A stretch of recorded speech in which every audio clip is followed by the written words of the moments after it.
Hey coin collectors, and welcome to DC Coin World International Coin Channel. And today we're going to take a look at the 1974 Kennedy half-dollar coin. We see it here. It says Liberty at the top. In God we trust under Kennedy's in God under his chin. We trust underneath his neck.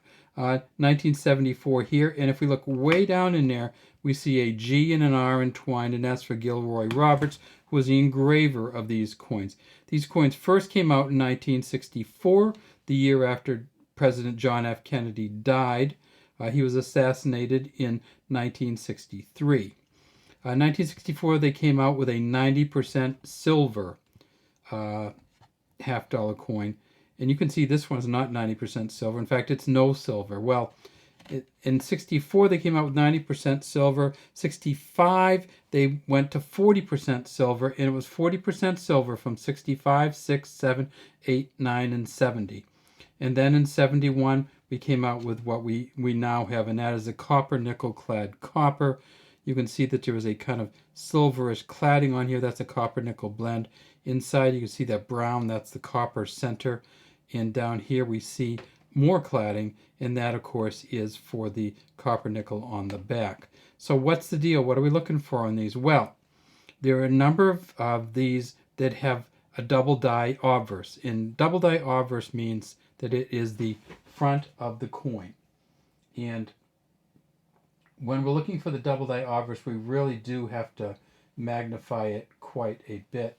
And so let's do that. And this is where they've seen it. They've seen it on the T here, sometimes on the Y, sometimes on the We Trust, and then on the 4. So let's look at the T. Not really seeing anything there. You almost have to magnify it this much to see it sometimes, which is interesting because people want the double dies, but sometimes you can't really see them by eye. No, I'm not seeing any double dyeing at all on any of this. And then this 4 is the way you look last, and not seeing any double dyeing on the 4. So this one is not one of the double die obverse. So this is probably only worth probably $2 to $3, and that's because this is in pretty good shape. If you get to the MS 63 or above, you start getting into the dollars. If you're down around mid-state 60, it's probably only worth about $1. All right, so let's see what we got here. United States of America around the top, E pluribus unum on a ribbon, which the eagle is holding in his beak. The eagle actually has some pretty good definition, not the greatest in the world, but some pretty good definition here. And you can see the eye, and you can see the line on the top. You can see the stars pretty well. The shield very well on the chest. Over here we see a FG, and that's, of course, for Frank Gasparo, who was the engraver of the back of these coins. So Gilroy Roberts did the front. Frank Gasparo did the back. The eagle is holding an olive branch on this side in his right claw. And you can actually see some little olives in there. Nice engraving by Frank Gasparo. They almost look like turkey legs, don't they? We're not going to say that, though. Because, you know, Ben Franklin actually said that the Americans, the national bird should be the turkey. But they didn't take him up on it. And then he's holding arrows, or the eagle is holding arrows in its left claws. Down here it says $half, and you see we got the 50 stars going around. These ones over here on the side are dots, and there are no dots between the words. All right, so that's one. We looked at that one, and that, I should tell you, that's a Philadelphia one. The mint marks to be right here. So here comes a Denver one, and there's a Denver D, and let's get over right straight to the double die. Nothing, and absolutely nothing. But this is a really good looking coin. And this is interesting. This is actually matches up probably really well with this edge of the coin. And if we did it like this, you would see maybe. Let's tip it up. So we see these marker-like things on the neck. This side of one of these coins hit that neck so hard that it actually caused it to, kind of almost chipped it a little bit. And that happens with these half dollars all the time. You get these brand new ones in MS65 shape with one of these things on it. It's still valuable, but it's certainly kind of weird to see it. Same Gilroy Roberts at the bottom. And then down here we see a D.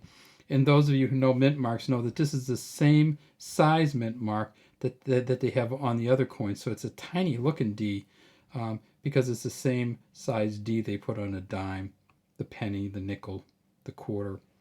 And in 1974, it's the same one that they put on the dollar, because of course in 1974 there was the Eisenhower dollar. This one's still in the plastic. So if you bought a uncirculated coin set in 1974, you'd get 2 Eisenhower dollars, 2 Kennedy halves, and you can still buy them. They're not that expensive. They're called the PDS, Philadelphia, Denver, and San Francisco. And the only San Francisco coin in them, I believe, is the penny. All right, so no double die on that one either. Let me see if there's any double dying on. This is our last one. So we had and this, you may not believe this, but this is one of the best shaped coins. And this came straight out of the packaging also. You see the divot there. Because it has this film from the packaging on it. And this didn't come out of the mint that well, but no double die anywhere that we can see here. Nope. So we've kind of looked through these. Now, do they still make the Kennedy half? Yes, they do. Here's the 2021. We got the 2022s coming. This is the 2021 Denver. It looks a little used, but it's not. These you can get these at the bank, or you can order them through the U.S. Mint. They are not used much, and there's really no place to use them. They're big, heavy coins, but they are out there if you want to get them. And they just have the same exact stuff on them as the older ones. All right, well, that's all we have today from DC Coin World. We'd love to have you subscribe to our channel. Leave any comments you might have in the comments section.